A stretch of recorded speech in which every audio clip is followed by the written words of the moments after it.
Hello, thank you so much for being here to this new session, which we are delighted to start with Italo-American. Can we say that? Or are you more Italian or American? That's a difficult I question. don't know. This is what I am also going to be Okay. talking about. Yeah. My work But is about possibly that. both American and Italian Or neither. artist, or neither, yeah. Martino Marangoni, who is based between Florence and New York, mainly Florence. And he has also a really a fantastic school that he set up for photography, which is really one of the best in Italy. And we are here to discuss his really compelling book called Rebuilding My Days in New York, 1959-2018, published with the Eriskay Connection, which is here with us as well.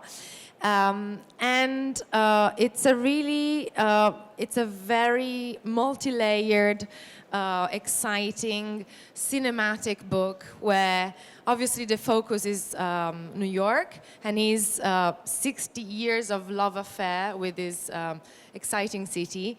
And a lot of anecdotes, but also photographs that are very, very old, from when he was only 9 years old, to most recent images. So I would like to ask him, because obviously there is a climatic moment in the book as well, but we'll get there maybe in a bit. I would like to ask Martino how it felt to decide to produce this book, and so meaning to deal with 60 years of visual material and your relationship with the city. Thank you. Well, thank you, Federica, to give me my publisher, Rob, over here, great opportunity to be in this fantastic space.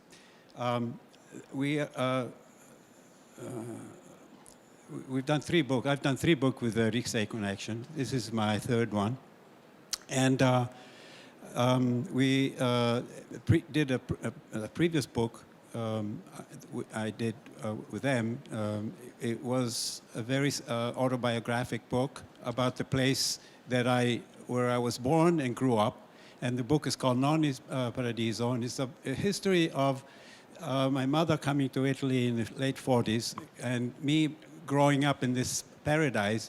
And I photographed it since I was, again, 9 years old when I was given my first camera. And I documented this place all my life, and also my mother. So it's a recollection of this environment and a narrative on how the Tuscan hills have transformed in my lifetime from being a rural area to becoming a sort of a luxury homes for professionals that though don't look after the farms anymore. So there's a problem about a central issue about the transformation and the decline of this rural area that I grew up in.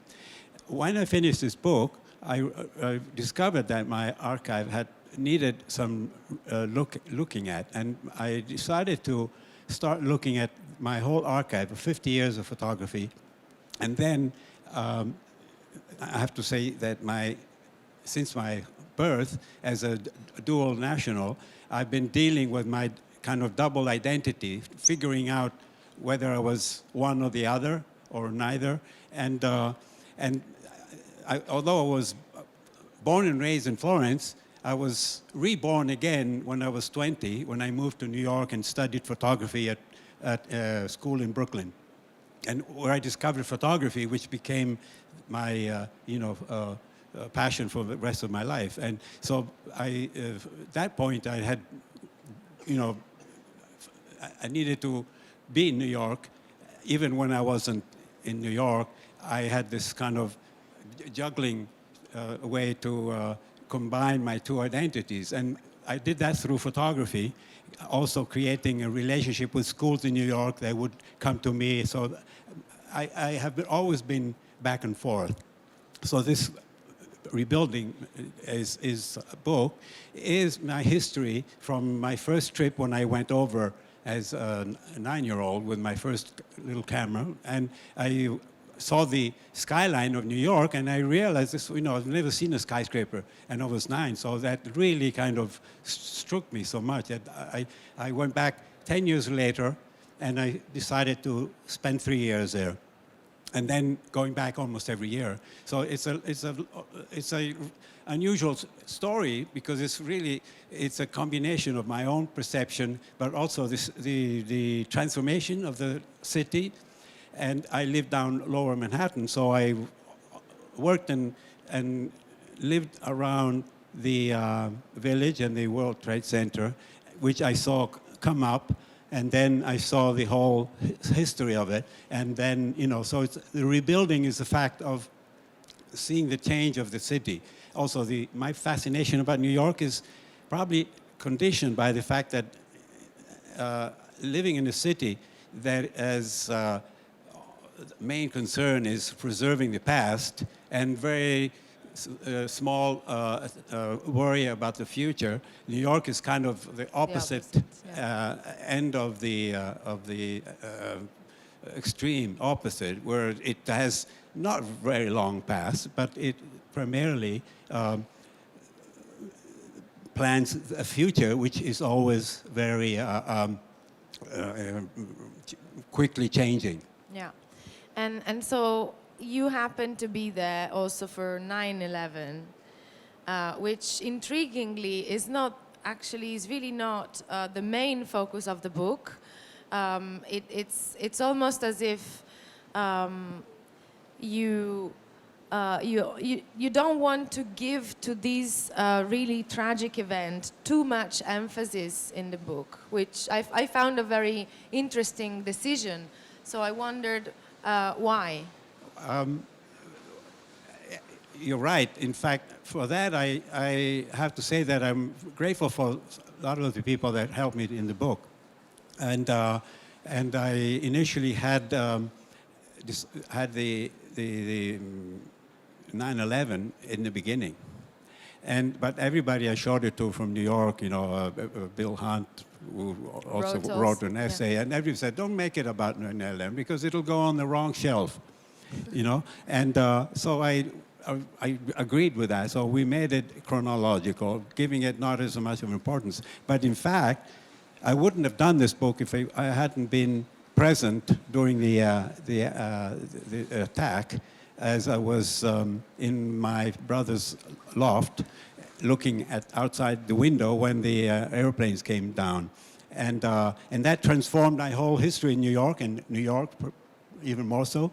And that's why I decided to kind of continue documenting that area on a regular basis until last year when I did my last pictures from the top of the new building with an iPhone. So I start the book with a Brownie and I finish it with an iPhone. And in between is all the various cameras that I've used in my whole long period, because I am not too fond of using the same cameras. I like to, running a school, I like to get, the most recent cameras, and so I change format and change from analog and then digital.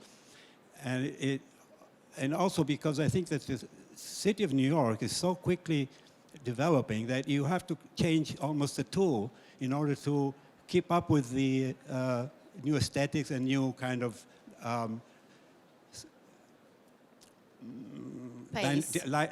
life in the dynamics of the city. Yeah. And also, the book is, when I say it's very cinematic, it's quite fascinating how obviously the technique of the flashback comes to mind. But there is no, at least I don't see any nostalgia. And so I was also fascinated by how were you able to deal with such a autobiographical, rich, probably even at times sad or problematic subject matter without nostalgia? I mean, please teach us. Well, I'm very lucky that I run a school and I'm with young people all the time, and I relate to them very, easily. And I don't have any time for nostalgia. I think that I, I prefer looking forward, and I don't think that the past is to be missed. But I'm interested. In fact, I wrote the book is also written. It has my sort of historical recollections of certain periods, which probably are some mistakes in it because memory fades off. But anyway, it's more or less what happened. But I don't have any real nostalgia. It was very interesting to look back at my archive and look at pictures that I had never looked at before. And it made me more of a historian than a kind of trying to remember my feelings then. I mean, it wasn't about that. I'm waiting for my next pictures. I'm not, it's not next project. Yeah. Thank you. And there is a book signing of this book at Polycopies today, right? At 5:30, if I'm not mistaken. Yeah, from 5:30 on, we'll be at Polycopy at Risque Connection.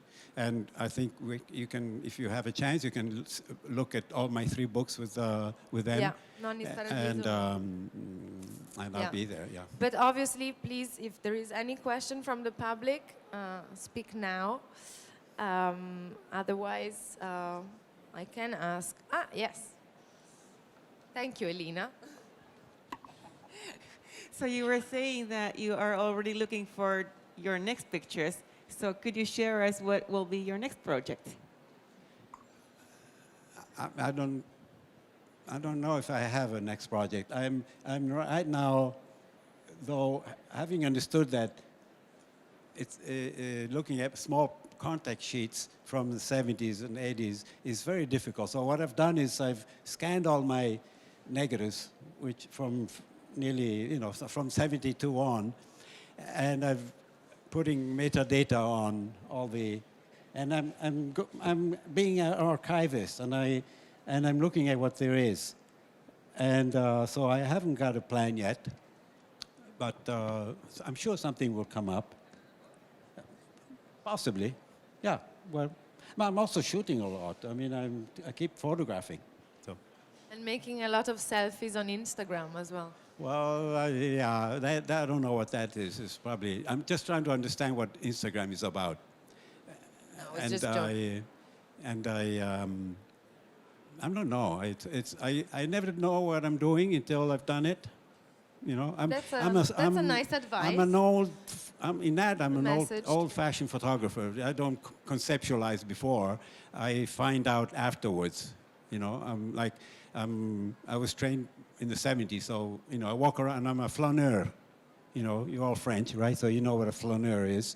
And so I use my camera to understand where I am and what I'm doing there. Okay. Thank you very much for being with us.